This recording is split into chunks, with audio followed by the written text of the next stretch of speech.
மதுரை பெரியார் பேருந்து நிலையம் அருகே உள்ள பாலத்தில் இருசக்கர வாகனத்தின் மீது லாரி மோதிய விபத்தில் தனியார் பள்ளி ஆசிரியர் சம்பவ இடத்திலேயே உயிரிழந்தார். இதுகுறித்த கூடுதல் தகவல்களோடு செய்தியாளர் ராஜ்குமார் இணைப்பில் இருக்கிறார். ராஜ்குமார், விபத்து எவ்வாறு நிகழ்ந்தது? இது குறித்த கூடுதல் தகவல்களை வழங்கலாம். வணக்கம். மதுரை பெரியார் பேருந்து நிலையம் அருகே உள்ள பாலத்தில் இன்று காலை விபத்து நடைபெற்றது. இந்த விபத்தில் சம்பவ இடத்திலேயே தனியார் பள்ளி ஆசிரியை உயிரிழந்தார். இது குறித்து ஸ்ரீநகர் போலீசாரும் விசாரணை நடத்தி வருகிறார்கள்.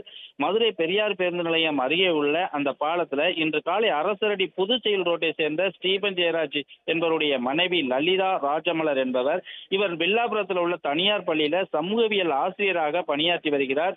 இன்று காலை வீட்டிலிருந்து பள்ளிக்காக தனது இருசக்கர வாகனத்தில் புறப்பட்டு வந்த போது தினத்தந்தி பாலம் அருகே அந்த கட்டபொம்மன் சிலை அருகே வரும் பெரிய அந்த இறக்கத்தில் இறங்கும் போது பின்னால் வந்த டிப்பர் லாரி இவர் இருசக்கர வாகனத்தின் மீது மோதி அந்த பின்சக்கர டயரில் அவர் பின்சக்கரத்தில் விழுந்து அவர் சம்பவ இடத்திலேயே துடித்து உயிரிழந்தார். இது குறித்து அந்த போக்குவரத்து புலனாய்வுத்துறை போலீசாரும் இந்த சம்பவம் குறித்து விசாரணை நடத்தி வருகிறார்கள். இவரது உடலை மீட்டு உடனடியாக மதுரை அரசு ராஜாஜி மருத்துவமனைக்கும் அனுப்பி வைத்தனர்.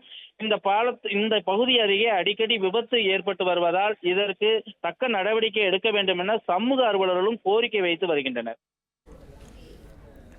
தகவல்களுக்கு நன்றி ராஜ்குமார்.